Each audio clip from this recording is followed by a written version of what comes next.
দিল্লি হাইকোর্টে, সুপ্রিম কোর্টে, কি বলেন, সুপ্রিম কোর্টে আবেদন রাখতে পারে জীবন বাঁচাবার জন্য, কিন্তু সুপ্রিম কোর্ট রায় দিয়েছে একই রায়, ফাঁসি। এর কোন আদালত আর থাকে বাঁচার জন্য? একটা আদালত থাকে, সেটা হলো রাষ্ট্রপতি আদালত। রাষ্ট্রপতি ইচ্ছা করলে ফাঁসির কাষ্ট থেকে বাঁচিয়ে দিতে পারে তার নিজস্ব পাওয়ারে। কথা ঠিক বলো না, বলবো না ভাই? আমরা হয়তো বড় গুনাহগার, জাহান্নাম ছাড়া কোনো উপায় নাই। হ্যাঁ, আইন বলছে, শরিয়াত বলছে, বিধিবিধান বলছে তুমি জাহান্নামী, কিন্তু আল্লাহ তো এমন একজন সত্তা জানার রয়েছে রাষ্ট্রপতি আদালত, সমস্ত সরকারের সরকার, তিনি ইচ্ছা করলে সমস্ত অপরাধ ক্ষমা করে দিতে পারে, সেটা তার ক্ষমতা। কি বলেন, দিতে পারে না, পারে না? এই জন্য আল্লাহর রহমত থেকে নিরাশ হওয়া যাবে না। আল্লাহ পাক রব্বুল আলামিন বলেন, লা তাকনাতু মির রাহমাতিল্লাহ ইন্নাল্লাহা ইয়াগফিরুয যুনুবা জামিআ ইন্নাহু হুয়াল গফুরুর রহিম। আল্লাহু আকবার বলেন। মহান আল্লাহ বলেন, খবরদার, পাহাড় পাহাড় পরিমাণ গুনাহ করেছো বান্দা, আমি আল্লাহর কাছে নিরাশ হয়ো না। আমি আল্লাহ পাক রব্বুল আলামিন এত বড় মেহেরবান, এত বড় দয়ালু, খবরদার তোমরা নিরাশ হয়ো না। লা তাকনাতু মির রাহমাতিল্লাহ, আমার করুণা থেকে নিরাশ হয়ো না। পাহাড় পাহাড় পরিমাণ গুনাহ করবার পরে আমি আল্লাহর কাছে যদি ফিরে আসো, তওবা যদি করো, চোখের পানি ছেড়ে যদি কান্দো, আমার কাছে যদি মাপ চাও, আমি আল্লাহ পাক রব্বুল আলামিন কথা দিলাম, তোর চোখের পানির খাতিরে আমি আল্লাহ পাক রব্বুল আলামিন তোর আসমান সমূহ গুনাহ, যাবতীয় যত গুনাহ রয়েছে সমস্ত গুনাহ খাতা আমি আল্লাহ মুহূর্তের ভিতরে মাফ করে দিয়ে থাকি। আরো জোরে বলেন। ভাইয়ের আমার, গুনাহ যদি আসমান পর্যন্ত হয়, আল্লাহ বলেন আমার দুইটা নাম আছে, একটা হলো গফুর আর একটা হলো রহিম।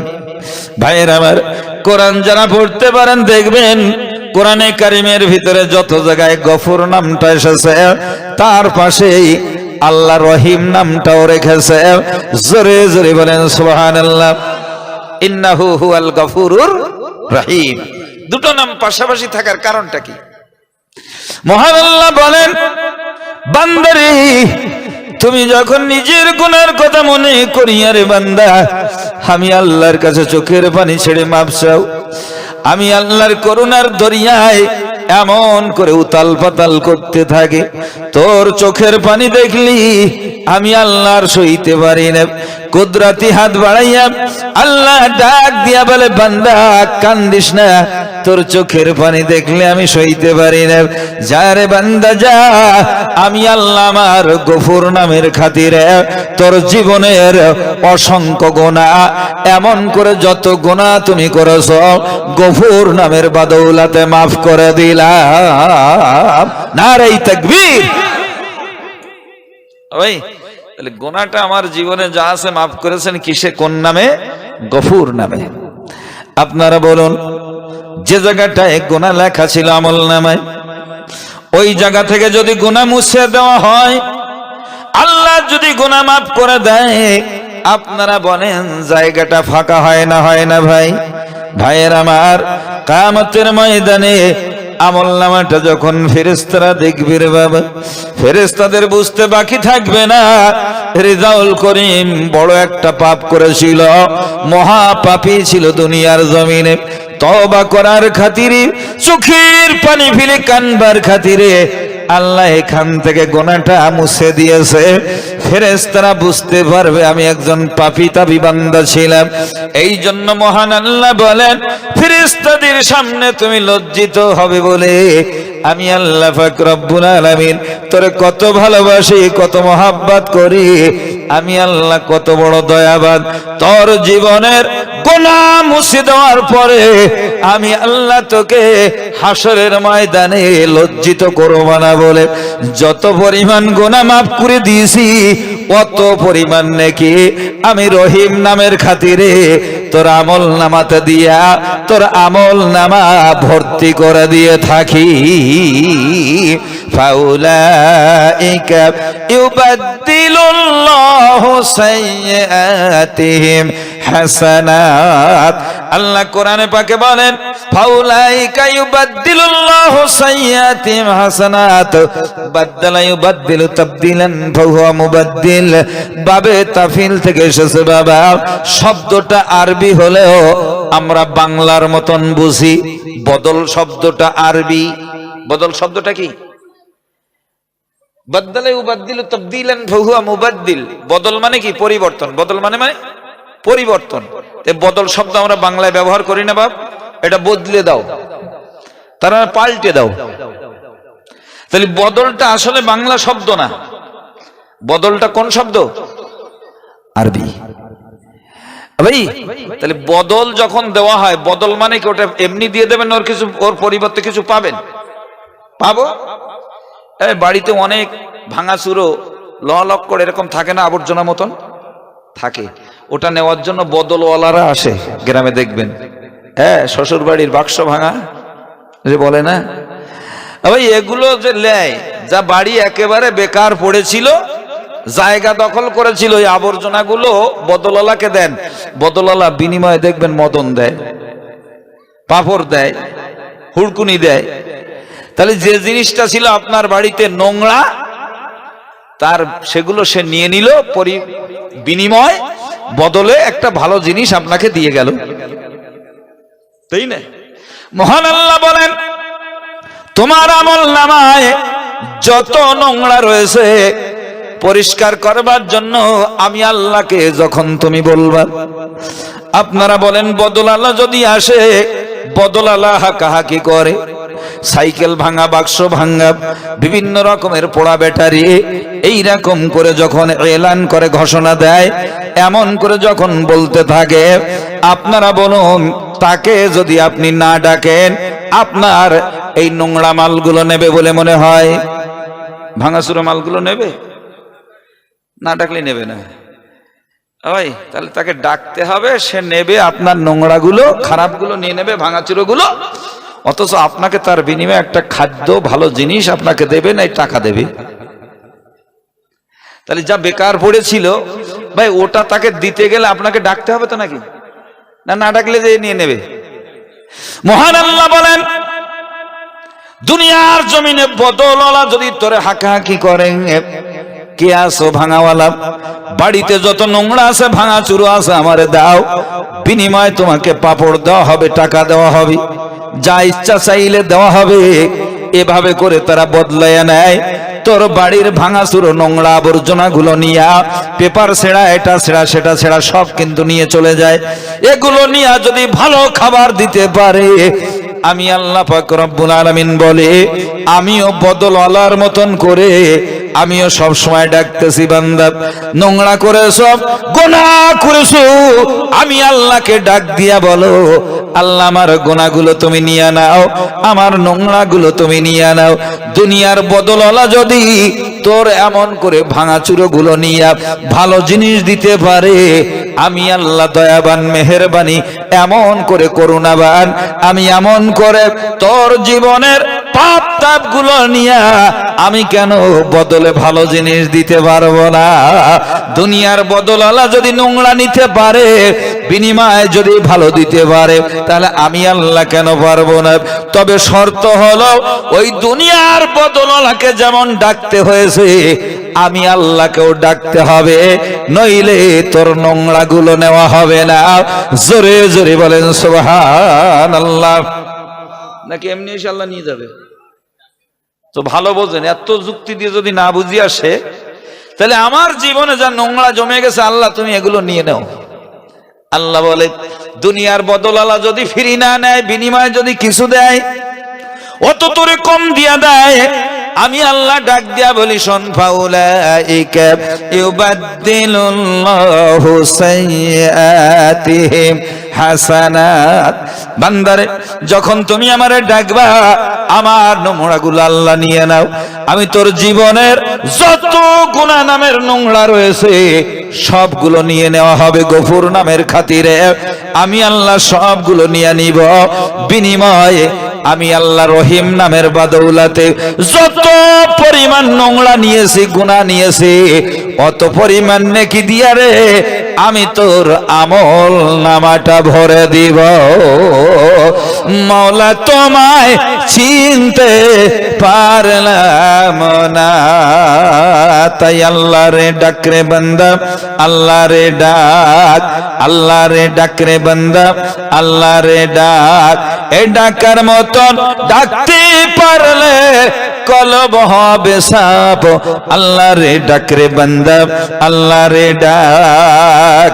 যখন তোমার কেউ ছিল না তখন ছিলেন যিনি, যখন তোমার কেউ ছিল না তখন ছিলেন যিনি। এখন তোমার সব হয়েছে, পর হয়েছেন তিনি। আবার যখন তোমার কেউ রবে না, রবেন আল্লাহ পাক। আল্লাহ রে ডাক রে বান্দা, আল্লাহ রে ডাক। লা ইলাহা ইল্লাল্লাহ। মহব্বতে পড়েন,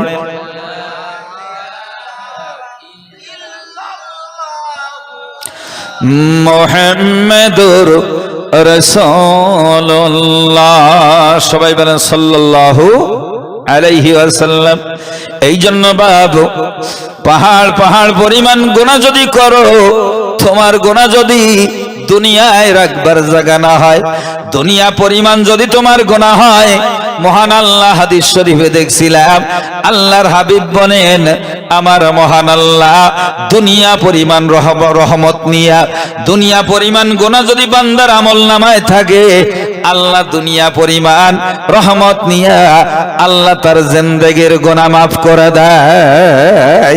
নারে তাকবীর। এই আল্লাহকে আমরা চিনতে পারি না। তবে ভাই, আল্লাহর কাছে কায়েমান বাক্যে চোখের পানি ছেড়ে কাঁদতে হবে।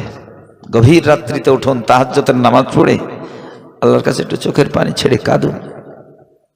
ভাইয়েরা আমার, দুনিয়ার যত পানি, আল্লাহর কসম করে বললাম, সব পানি যদি জাহান্নামের ভিতরে দেওয়া হয়, জাহান্নামের আগুনের বিন্দু পরিমাণ তেজ কমবে না, দাহিকা শক্তি কমে যাবে না বাবা, জ্বালানোর ক্ষমতা পাওয়ার কম হবে না। দুনিয়ার সব পানি যদি ঢেলে দেওয়া হয়, জাহান্নামের আগুনের বিন্দু পরিমাণ তাপ কমবে না বাবা। কিন্তু হাদিস শরীফে এসেছে, ওই বান্দা যে নাকি কান্নাকাটি করে মিন খশিয়াতিল্লাহ, আল্লাহর ভয়ে যারা কাঁদবে, ওই ভয়ের ভীত সন্ত্রস্ত অবস্থায়, খোদার ভয়ে ভীত হইয়া যদি বান্দা কান্দে, জাহান্নামের কথা মনে করে বান্দা যদি কান্দে, ওই বান্দার চোখ দিয়া যখনই মাত্র 2 ফোঁটা পানি জাহান্নামের ভয়ে, খোদার ভয়ে কান্দতে কান্দতে চোখ দিয়া 2 ফোঁটা পানি যখন ঝরবে, আল্লাহর নবী বলেন, ওই 2 ফোঁটা চোখের পানি জাহান্নামে ফেলে দিলে মুহূর্তের ভিতরে চোখের পানির খাতিরে জাহান্নামের আগুন নিভে যাবে। এই জন্য জাহান্নামের আগুন নিভাইতে গেলে চোখের পানি ফালানো দরকার, কান্না করা দরকার। ভাইয়ের আমার, কানলে আল্লাহ পাক রব্বুল আলামিন, এমন করে আমি হাদিস শরীফে দেখছিলাম, কানলে কি হয় বাবা? কানলে খোদা রাজি হয়, কানলে গুনাহ মাফ হয়ে যায়, কানলে আল্লাহ তার জন্য জাহান্নামের আগুন হারাম করে দেয়। এই জন্য চোখের পানি, আমাদের তো কান্না আসেই না। হ্যাঁ, বেশি বেশি করে খোদার ভয়ে, জাহান্নামের কথা মনে করে একটু চোখের পানি ছাড়বেন বাবা, দেখবেন ভাই কানলে কি হয়? গুনাহ মাফ হয়, কানলে খোদা রাজি হয়, আর কানলে জাহান্নামের আগুন আল্লাহ তার জন্য হারাম করে দেয়। ভাই আমার মনে পড়ে গেল গালিবান হযরতে মূসা আলাইহিস সালামের জামানার ঘটনা। হযরত মূসা নবী একদিন যাইতেছেন কোন একটা রাস্তা দিয়া, পাহাড়ি এলাকা দিয়া যাইতেছেন বাবা, জলিল কদর পয়গম্বর হযরতে মুসা আলাইহিস সালাম বাবা, লক্ষ লক্ষ পয়গম্বর আল্লাহ দুনিয়াতে পাঠিয়েছিলেন মানুষের হেদায়েতের লাগিয়ে। ভাইয়ের আমার, তার ভিতরে মুসা নবী একজন জলিল কদর পয়গম্বর ছিলেন বাবা। দুনিয়াতে যত নবী এসেছে সমস্ত নবীদের নেতা হলেন আমার দয়ার নবী মুস্তাফা। কথা ঠিক কিনা বলেন? আমার নবী ছিলেন তামাম নবীদের নেতা, তবে হযরতে মুসা নবীও কম নেতা না বাবা। তিনি ছিলেন বনি ইসরাইল বংশের ভিতরে আল্লাহ ৭০,০০০ পয়গম্বর, ওই একটা বংশের ভিতরে আল্লাহ পাঠিয়েছিলেন। বংশটাকে বনি ইসরাইল বলা হয়, যাদের একটা শাখা আজ পর্যন্ত দুনিয়াতে আছে। গোটা দুনিয়া যারা আগুন ধরাইতেছে, জ্বালাইতেছে বাবা, মুসা নবীর বংশধর বনি ইসরাইলদের একটা শাখা বর্তমান ইহুদি জাতেরা। কারা? ইহুদি। ওরা পৃথিবীতে আছে, সারা পৃথিবী মিলে আছে ১.৫ কোটি। কত? ১.৫ কোটি। আচ্ছা, ৮০০ কোটি লোকের ভিতরে এরা মাত্র ১.৫ কোটি, অথচ সারা দুনিয়া চালায় এই ১.৫ কোটিওয়ালারা। আমেরিকাও চলে ওদের কথায়, বাংলাদেশ বলেন, ভারত বলেন, ইন্দোনেশিয়া বলেন, পাকিস্তান বলেন, চীন বলেন, সব চলে, কিন্তু তাদের বুদ্ধি বেড়ে নেই। ১.৫ কোটিওয়ালারা সারা বিশ্ব চালাচ্ছে এখন। চিন্তা করেন ভাই, হিসাব করলে দূরবীন দিয়েও খুঁজে পাওয়া যায় না ওদের। ৮০০ কোটির ভিতরে ওরা হারিয়ে যাবে। সারা পৃথিবী মিলে মোট জনসংখ্যা, ওদের ধর্মীয় জনসংখ্যা হলো মাত্র ১.৫ কোটি, অথচ সারা দুনিয়ার মানুষের মাথায় টুপি পরিয়ে খাচ্ছে ওরাই। কারণ ভাই, ওরা লড়াই করে বুদ্ধির বলে, ব্রেনের বলে, আর পৃথিবীতে ওরাই হলো সব থেকে ব্রেনীয় জাত। ওদের থেকে এত বুদ্ধি, এত ব্রেন পৃথিবীতে কোনো জাতির নেই। কারণ পৃথিবীতে যেই জাতিটা জান্নাতের খাবার খেয়েছে, সে জাতিটা হলো ইহুদি জাত। জান্নাতের খাবার, খাদ্য ওরা খেয়েছে মান্না সালোয়া ৪০টা বছর। এই জন্যই এই দুনিয়ার যে সমস্ত কাজু বাদাম বলেন, ঘি বলেন, মধু বলেন, আমরা বলি এগুলো খেলে ব্রেন বাড়ে, বলে না দুধ খাও। আচ্ছা, এই ফেদার খাবার খেলে যদি ব্রেন ভালো হয়, তাহলে জান্নাতি খাবার খেলে ব্রেন মস্তিষ্ক কমবে না বাড়বে? হ্যাঁ, তো একমাত্র পৃথিবীতে ওই জাতিরাই খেয়েছে জান্নাতের খাবার, মান্না সালোয়া, সেই ৪০ বছর ধরে। বিরাট লম্বা ঘটনা, ওদিকে আমি যাব না ভাই। তাহলে হযরত মুসা আলাইহিস সালাম ছিলেন এই বনি ইসরাইল বংশের ৭০,০০০ নবীদের নেতা। ভাইয়ের আমার, হযরত মুসা আলাইহিস সালাম জলিল কদর পয়গম্বর, শুধুমাত্র ৭০,০০০ নবীদের নেতা তিনি ছিলেন। কিন্তু আমার দয়ার নবী ছিলেন মুসা নবী সহ তামাম নবীদের নেতা। একটু জোরে বলেন সুবহানাল্লাহ। ভাইয়ের আমার, এই বনি ইসরাইল বংশের নবী হযরতে মুসা আলাইহিস সালাম, তিনি যাইতেছিলেন পাহাড়িয়া রাস্তা দিয়ে। হঠাৎ করে মুসা নবী শুনতে পায় বিরাট বড় একটা পাথর কাঁদতেছে, একেবারে মানুষের মতন করে পাথর কান্দে, বিরাট বড় পাথর। মুসা নবী ডাক দিয়া বলে, পাথর কেন নেই তুমি কান্দো, কিসের লাইগা তুমি কান্নাকাটি করো? পাথর ডাক দিয়া বলে, মাবুদ্রি, আমার জবানটা তুমি মানুষের মতো করে দাও। পাথরের জবান খুলে গেল। ভাইরা আমার, পাথর মুসা নবীকে সালাম দিয়া বলল, ওগো আল্লাহর পয়গম্বর, আমি শুধু এমনি কাঁদি না, আমি যেদিন থেকে শুনেছি ওয়াকুদুহান নাসু ওয়াল হিজার, আল্লাহ পাক রব্বুল আলামিন জাহান্নাম যে বানাইছি, ওই জাহান্নামের আগুন চেতাইবার জন্য আল্লাহ মানুষ ঢুকাইয়া কাঠ হিসাবে পাথর ব্যবহার করবে। ওয়াকুদুহান নাসু ওয়াল হিজারা, জাহান্নামের ইন্ধন হবে মানুষ আর পাথর। কোরআনে এসেছে ওয়াকুদুহান নাসু ওয়াল হিজারা, আল্লাহ জাহান্নামকে জ্বালাবে কি দিয়া? মানুষ আর পাথর দিয়া। মাঝে মধ্যে ভাটায় যখন আগুনের তেজ কমে যায়, ঝোঁকাই করে না, কয়লা মারে না, তো কয়লার পরিবর্তে জাহান্নামের আগুন কয়লায় উত্তপ্ত হবে না, তেজ হবে না, এই জন্য পাথর ঢুকায়া দিবে, পাথর মারা হবে, ফেরেশতারা পাথর মারবে। পাথর কান্দে আর বলে মুসা রে,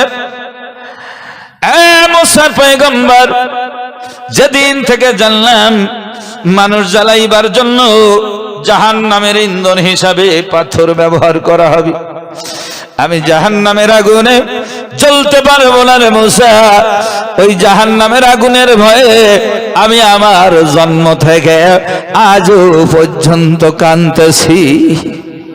ভাইয়েরা আমার, এমন করে হযরত মুসা নবী হাত তুললেন আল্লাহর দুয়ারে, কান্দের বলে মাবুদ রে, যেই পাথর তোর জাহান্নামের ভয়ে কান্দি, পাথরের কান্না কি তুমি মঞ্জুর করে নিতে পারো না? আল্লাহ ডাক দিয়া বলে মুসার দোয়া কবুল হয়ে গেছে, তোমার দোয়ার খাতিরে আমি আল্লাহ পাথরের কান্না মঞ্জুর করে নিলাম। তুমি পাথরের কয়ে দাও রে মুসা, আমি আল্লাহ অন্য পাথরে দিয়া জাহান্নাম জ্বালাইব, কান্নার খাতিরে ওই পাথরটা আমি জাহান্নামে দিব না। হযরত মুসা নবী ডাক দিয়া বলে, পাথর রে, তোর কপাল খোলা গেছে রে পাথর, আল্লাহ তোর কান্না মঞ্জুর করে নিছি, জাহান্নামের আগুন তোর জন্য হারাম হয়ে গেছে। পাথরের কান্না বন্ধ হয়ে গেল। মুসা নবী চলে গেলেন, তিনি গন্তব্যে যেখানে যাচ্ছিলেন সেখানেই গেলেন বাবা। আবার বিকাল বেলা যখন ফিরে আসে, আবার শুনি পাথর কান্দি, আবারও শুনে পাথর কান্দে। ডাক দিয়ে বলে, পাথর রে, আবার নে তুমি কেন কান্দো? তোর জন্য আল্লাহ জাহান্নামের আগুন হারাম করে দিছে, আবার কেন কান্দো? পাথর ডাক দিয়া বলে, দলিল কদর পয়গম্বর, এতদিন কেঁদেছি জাহান্নামের আগুনের ভয়ে পড়িয়া, কান্নার বিনিময়ে আল্লাহ যখন জাহান্নামের আগুন হারাম করে দিছে, তখন আমি বুঝলাম কান্নাটা আল্লাহর কাছে বড় প্রিয়। এতদিন আমি জানতাম না, আমার জন্য জাহান্নাম যখন হারাম হয়ে গেছে, আমি বুঝলাম কান্নাটা আল্লাহর কাছে বড় প্রিয়।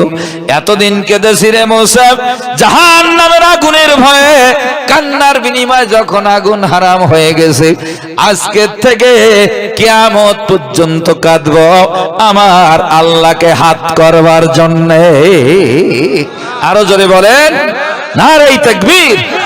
আমার বলার উদ্দেশ্য বাবা, একটা জড় পদার্থ পাথর যদি কান্নার বিনিময় তার উপরে জাহান্নাম হারাম করে নিতে পারে, সে যদি জাহান্নামে না যায়, আমরা আশরাফুল মাখলুকাত হইয়া কান্নার মাস এসেছে, আসতেছে, ভাইয়ের আমার, বেশি বেশি করে যদি কান্দি, আল্লাহ যদি জাহান্নাম থেকে পাথরটাকে যদি কান্নার বিনিময়ে আল্লাহ বাঁচিয়ে দিতে পারে, আমরা আশরাফুল মাখলুকাত আমরাও যদি কান্নাকাটি করি, আল্লাহর ভয়ে গুনার কথা মনে করে জাহান্নামের ভয়ে যদি আমরা কাঁদি, নিশ্চিত আল্লাহ আমাদেরকে জাহান্নামে দিতে পারে না। এই জন্য বাপ ফজিলাতপূর্ণ মাস পেয়েছি, আবার আগামীতেও আসতেছে ফজিলাতপূর্ণ মাস, আসতেছে না? আসতেছে, যার একটা ফরজ 70টা ফরজের সমান। এই জন্য গ্যাস্ট্রিক আলসার যাদের আছে, একটু মোটামুটি সিদ্ধি হয়ে যান, এত গ্যাস্ট্রিকের অজুহাত দিয়ে বললে রোজা রাখতে পারতেছি না। পার্টি আছে না নেই ভাই? আছে, গ্যাস্ট্রিকের অজুহাত, বিভিন্ন অজুহাত দেবে। ভাই রমজান মাসটা স্পেশাল উম্মতে মুহাম্মাদি আমাদের জন্য আল্লাহ দিয়েছে, ধরে বলে সুবহানাল্লাহ, স্পেশাল। অন্য নবীদের জামানায় রমজানটা শুধু নেড়ামুড়ো একটা মাসই ছিল, নেড়ামুড়ো একটা মাস ছিল। অন্য মাস যেমন ছিল, রমজান মাসটা তেমনই ছিল। অন্য নবীদের জামানায় রোজা ছিল বটে, কিন্তু রমজান মাসের এক মাস রোজা ছিল না। শুধু উম্মতে মুহাম্মাদের দিকে আল্লাহ লক্ষ্য করে আমাদেরকে ভালোবাসে বলে আল্লাহ আমাদেরকেই দিয়েছে রমজানের এক মাস রোজা ফরজ করে, জোরে বলে সুবহানাল্লাহ। ভাই তাদের রোজা ছিল কয়টা? মাসে 3টা। কয়টা? মাসে 3টা। আচ্ছা, আমাদের এক মাসে 30টা। ভাইয়ের আমার, বিগত যত নবী চলে গেছে বাবা, পূর্বে যত নবী রাসূল চলে গেছে, তানাদের জামানায় রমজান ছিল, কোরআন তার প্রমাণ রয়েছে বাবা। কুতিবা আলাইকুমুস সিয়াম কামা কুতিবা আলাল্লাযীনা মিন ক্বাবলিকুম লাআল্লাকুম তাত্তাকুন। আল্লাহু আকবার বলেন। মহান আল্লাহ বলেন, তোমাদের প্রতি রোজা ফরজ করা হয়েছে যেমন নাকি তোমাদের পূর্ববর্তীদের উপরে ফরজ করা হয়েছিল। ভাইয়ের আমার, এই আয়াত দ্বারা প্রমাণ হলো শুধু রোজাটা আমাদের জন্য নয়, আমাদের পূর্বে যারা চলে গেছে প্রত্যেকেই এ ধরনের না খেয়ে কষ্ট করে রোজা তারাও করেছে। কুতিবা আলাইকুমুস সিয়াম কামা কুতিবা আলাল্লাযীনা মিন ক্বাবলিকুম, তোমাদের পূর্বে যারা চলে গেছে তারাও কিন্তু এর ধরনের কষ্ট করেই গেছে না খেয়ে। ভাই আপনারা বলুন, আল্লাহ যদি বলতেন কুতিবা আলাইকুমুস সিয়াম, তোমাদের জন্য রোজা ফরজ করে দিলাম, আল্লাহ চাপিয়ে দিলে তো করতে হবে নাকি? চাপিয়ে দিলে করতে হবে। ভাই অতটুক বলে আল্লাহ ছেড়ে দিলেও আমরা অনেকে রোজা রাখতাম না। কিন্তু রেফারেন্স দিলেন কেন যে পূর্ববর্তীদের উপর এটা ফরজ করা হয়েছিল? রেফারেন্স দিয়ে আল্লাহ আমাদের কষ্টটাকে লাঘব করেছে, দুঃখ কষ্টটাকে কম করে দিয়েছে। ভাই আপনার 5টা ছেলে, ভাই ছোট ছেলে একেবারে শেষে জন্ম নিয়েছে, ও অতটা কিছু দেখেনি। হ্যাঁ, ছেলেটা একটু বড় হলে বলতে লাঙ্গল তুই চষবি, ক্ষেত খামারের কাজ তুই করবি। আর ওই যে বড় 4টে, ওরা কিন্তু লাঙ্গল টাঙ্গল চষে না। ভাই মনে মনে ছেলেটার একটু কষ্ট হবে না যে 4টে ভাই ওরা ঘুরিয়ে বেড়ায় আর আমাকে শুধু বলতে লাঙ্গল চষিস, সমস্ত কাজ আমার দিয়ে করে, তাহলে কষ্ট হবে তো। এখন বাপ বলতে শোন, দুঃখ কষ্টের কিছু নেই, এ শোষা তোর ভাইরাও চষিয়েছে, তুমি শুধু ষষ্ঠ নেই, শোষা তোমার ভাইরাও চষিয়েছে এককালে, তুমি কোনোদিন চষনি তাই তোমারও ষষ্ঠী বলতেছি, ওরাও চষিয়ে রেখেছে তামাম জমি জায়গা। তাহলে বোঝা গেল ছোট ছেলেটা একটু কষ্ট কম হবে না, আমার ভাইরাও তো করেছে। আর যদি দেখে ভাইরা করিনি আমার দিয়ে করাচ্ছে, তাহলে কষ্ট বেশি হবে না বাপ? দুঃখ করবে, হারে আমার ভাইরা জীবনে এইসব করি না, আমার দিয়ে করায়। আল্লাহ ওই কথাটা বুঝিয়েছে, বান্দা তোর কষ্ট হবে যে না খেয়ে থাকতেছে, আমরা আর কেউ করলো না আগে। এই জন্য আল্লাহ রেফারেন্স টেনেছে, তোমরা শুধু না খেয়ে থাকার এই কষ্ট তোমরা করনি, পূর্ববর্তী যারা ছিল তারা সবাই করে আসতেছে। জোরে বলেন সুবহানাল্লাহ, যাতে আমাদের দুঃখ কষ্ট কম হয়। ভাইয়ের আমার, এই জন্য বাবু মহান আল্লাহ বলেন, আগে একটা নেড়ামুড়ো মতন একটা রমজান মাস ছিল বাবা, রোজা ছিল না, খালি খোল থলি, খালি প্যাকেট মতন ছিল, ওর ভিতরে রোজা টোজা ছিল না। তবে ছিল 3টে, রমজান মাসেও 3টে, সব মাসে 3টে করে হলে কয়টা হয়? 3 বারং 36টা। আল্লাহ বলেন, তোদেরকে আমি একটা না 1 মাস 30টা রোজা দিলাম, 29টা দিলাম, 30টা দিলাম 1 মাস। এই জন্য আগে যে সমস্ত নবী গুজরে গেছে, উম্মতেরা চলে গেছে, বছরে হইতো 36টা রোজা। এই জন্য মহান আল্লাহর হাবিব বলেন, রমজানের 1 মাস রোজা রাখবার পরে শাওয়ালের 6টা রোজা যদি রাখো, সে কেমন যেন কাসাউমিদ দাহার, 1টা বছর রোজা রাখলো। জোরে জোরে বলেন সুবহানাল্লাহ।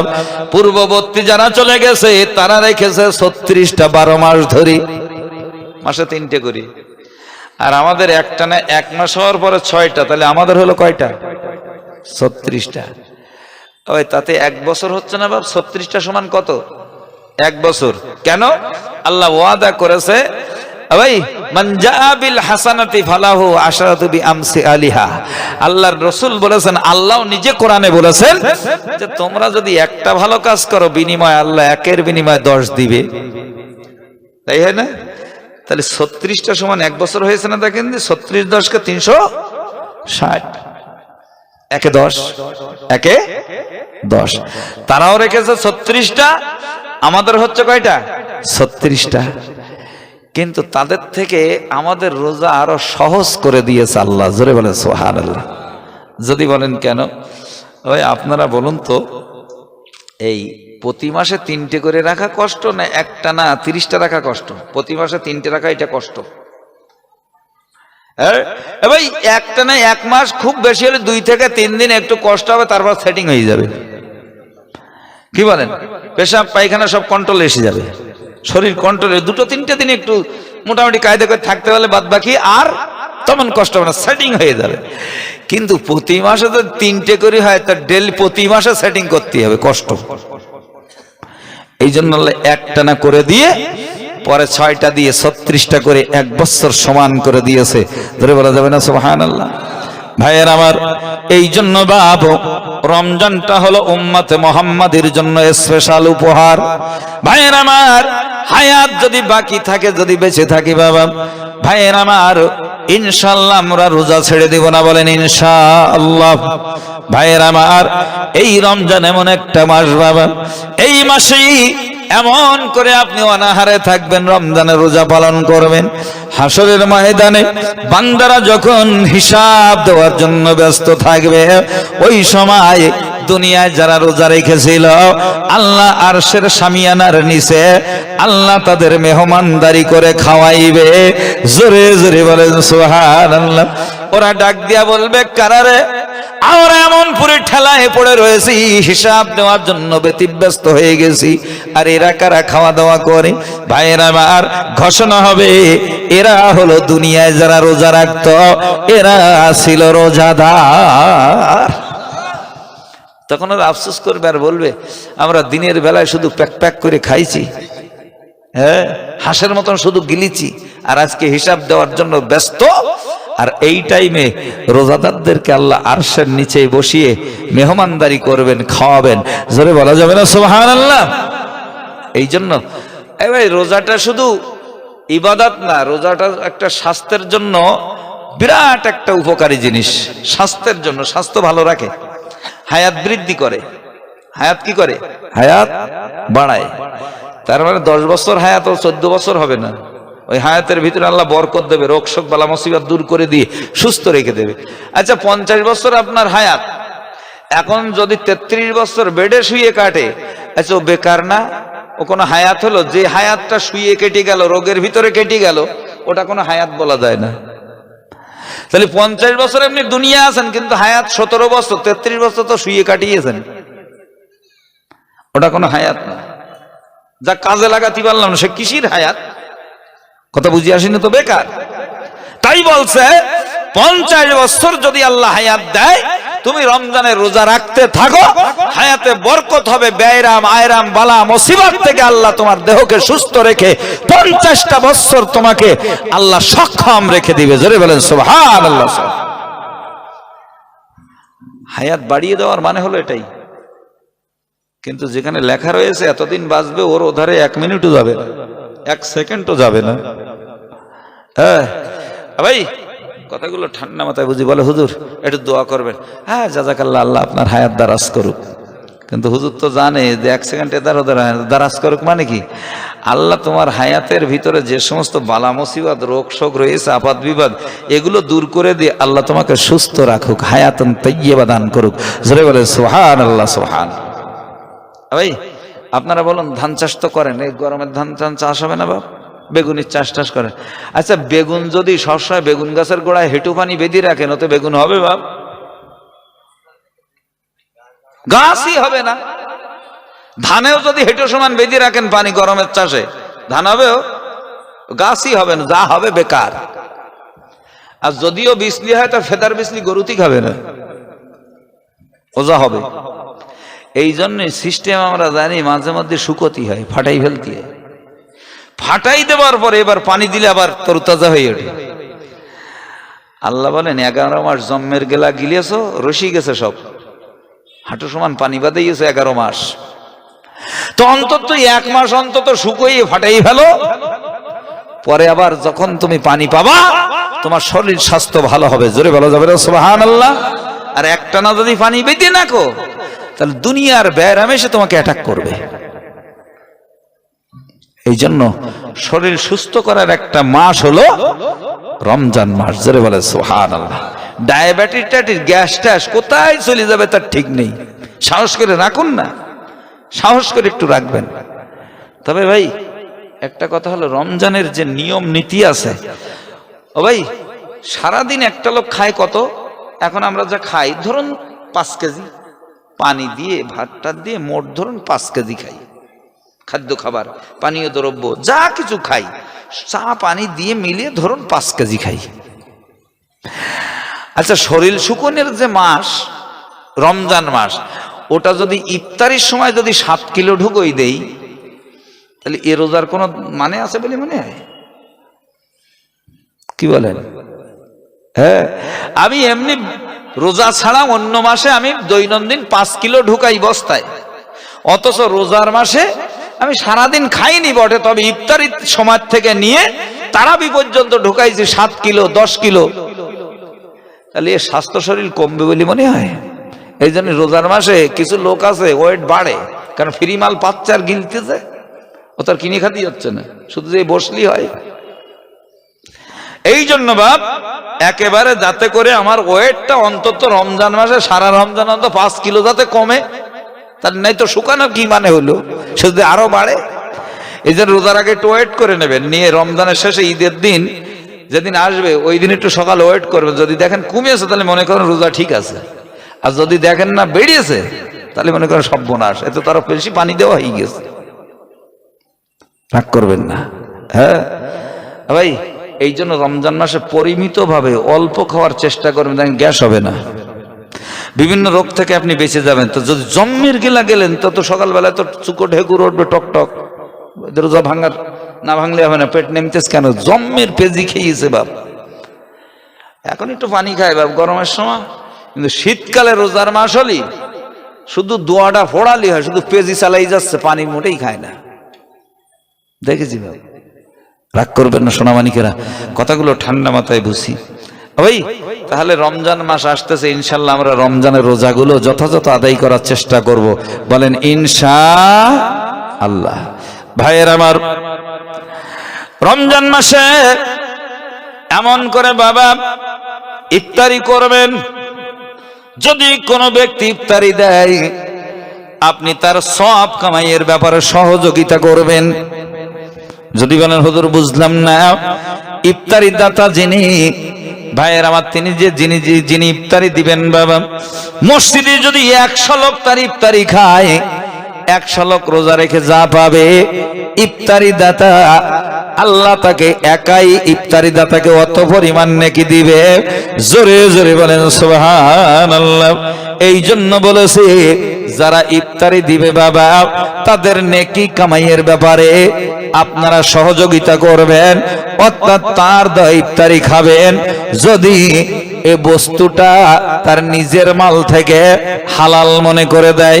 ভাইয়ের আমার, তবে একটা কথা মনে রাখবেন, দুনিয়াতে যে যাই করি না কেন, মসজিদে যারা ইফতারি দেয় ভাইয়ের আমার, বাজে মাল দেওয়ার চেষ্টা চালায় না, সবাই তার ভালো মাল থেকে দেওয়ার চেষ্টা করে না? করে না? করে ভাই। তাহলে কোনো অসুবিধা নেই, যিনি ইফতারি দেন ভাই অন্তত শতবার চেষ্টা করবে যে আমি আমার হালাল উপার্জন থেকে দেব। চেষ্টা করে না? করে না? না গু গোবর খাওয়ার চেষ্টা করে কেউ? ভালো জিনিসটা দেওয়ার চেষ্টা করে।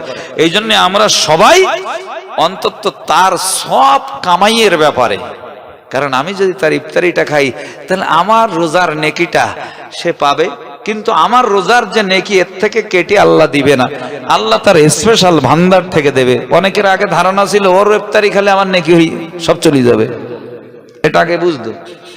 এবার আপনার যে রোজা রেখেছেন এর যা সওয়াব, এই রোজার নেকি ইফতারি দাতা পাবে, তবে আপনার থেকে কেটে দেবে না, কারণ আল্লাহ ভিখারি না যে তোমাকে কেটে কুটে দেবে ওরে। ভালো করে মনে রাখবেন। তাহলে আপনি কি করলেন? আপনার ওই মুসলমান ভাইয়ের সওয়াব কামাইয়ের ব্যাপারে আপনি তার সহযোগিতা করেছেন। কথা ঠিক বললাম না ভুল বললাম? এই জন্য যারা ইফতারি দেবে তাদের ইফতারিগুলো গ্রহণ করবেন। আর আমি বলে যাব, যারা দিবেন তারা শতবার চেষ্টা করবেন যে আমি যখন মসজিদে নামটা লেখাচ্ছি, আমার ভালো মাল থেকে, ভালো উপার্জন থেকে আমি ইফতারিটা দেওয়ার চেষ্টা করব, বাদ বাকি আল্লাহর ইচ্ছা। কি বলেন? চেষ্টা করে সবাই। এই জন্য আমরা যেন এরকম না হয়। আমি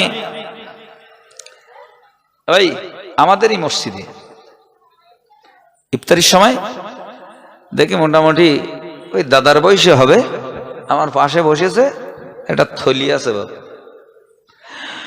তো এই বড় বড় প্লেট, আমাদের ওখানে এরকম বড় বড় বারকোশ, মানে প্লাস্টিকের এই গামলা বাটি মতো উড়ির এক গামলা উঁচু উঁচু করে দিয়ে গেছে, ও বুড়ো বেটা লেছে। লেবার পরে দেখলাম ইফতারির আগে কিছুক্ষণ আগে প্যাকেট থেকে ওই ইফতারি বের করেছে। আমি দাদু এটা কেন? তো সারাদিন রোজা থেকে লোকেরটা খাবো, হালাল হারামের ব্যাপার আছে তো। তাহলে বোঝা গেল আমরা 12 বছর পরে কিচ্ছু শিখিনি, এই বুড়ো শয়তান শিখে সব। কথা বুঝতে পারেননি? এই দুনিয়ার এই কিছু বুড়ো শয়তান আর কিছু আছে বুড়ি, ইরগে জ্বালায় খানে খারাপ, এরাই যা সব ফতোয়া দেয়। রাগ করবেন না, আমি দেখি কি করে। ওই তারপরে দেখলাম আল্লাহুম্মা সুমতুল্লাকা বলার পরে ও নিজের ইফতারিটা করলো। তাহলে এ হলো ওর ভাইয়ের দুশ্মন, যে ইফতারি দেশে ওর দুশ্মন, সব কামাইয়ের ব্যাপারে তাকে সহযোগিতা করলো না। এবার দেখলাম নিজের ইফতারি খাওয়ার পরে ও বাটিরটা থলেই ঢুকেছে। এই তো সুযোগ, নামাজের শেষে ধরেছি, হ্যাঁ আমাদের ঢেকে একটু দাঁড়াও। তো কি বলছেন? তোমার হচ্ছে বুড়ো ঢেকি, হ্যাঁ কেন কি?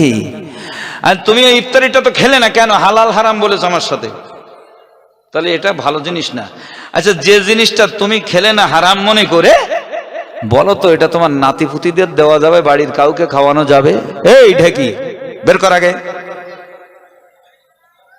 ভাই তার পরের দিন দেখি ঢেকি আর কিছু আনিনি, এই খাচ্ছে গপ গপ করি। এ ধরনের ঢেকি আল্লাহ পছন্দ করে না। আপনি বলেন আপনি খাবেন না, ঠিক আছে, কিন্তু সেটা নাতিপুতিদের জন্য নিয়ে যাওয়া যাবে? কি বলেন আপনারা? একমত না দ্বিমত? আমার সাথে একমত তো? আমি যেটা খেতে পারবো না বিষ, তাহলে আপনার নাতিপুতি বাড়ির লোকেরা খাওয়াবেন? তাহলে যারা এইসব করতেছে ঢেকি, এদের ঢেকি বলতে খারাপ বলেছি? রাগ করবেন না, যদি রাগ না করেন তো একটা তাকবীর দেন, নারে তাকবীর। ভবানীপুরি আওয়াজ এরকম হবে, একটু জোরে হবে না? নারে তাকবীর, নারে তাকবীর। এই জন্য সবসময় সহযোগিতা করবেন সব কামাইয়ের ব্যাপারে, ইফতারি দাতাকে সহযোগিতা করবেন সব ব্যাপারে, সব কামাইয়ের ব্যাপারে। ভাই ভাই আমরা একে অপরকে কি করব?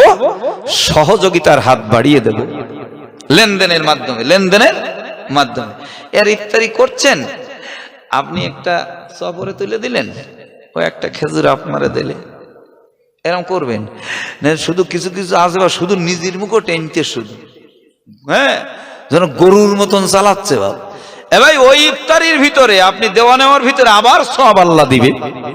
কি বলেন ভাই? আপনি নেন, সে বললো আপনি নেন। ভাই কুরবানির গোশত যেমন বন্ধুরাও কুরবানি করেছে, আমিও করেছি, তা আমি 2 কিলো ওখানে পাঠাই দিয়েছি, তারাও 2 কিলো পাঠাই দিয়েছে, বদল করাবো এর ভিতর দিয়ে সব, এর ভিতর দিয়েও সব। কিন্তু কিছু কিছু এত বড় মুফতি বেরিয়ে তো ওরাও তো করি, তো দিয়ে লাভটা কি? এই দিয়ে তো কিছু সব হতো রদ বদল করার কারণে।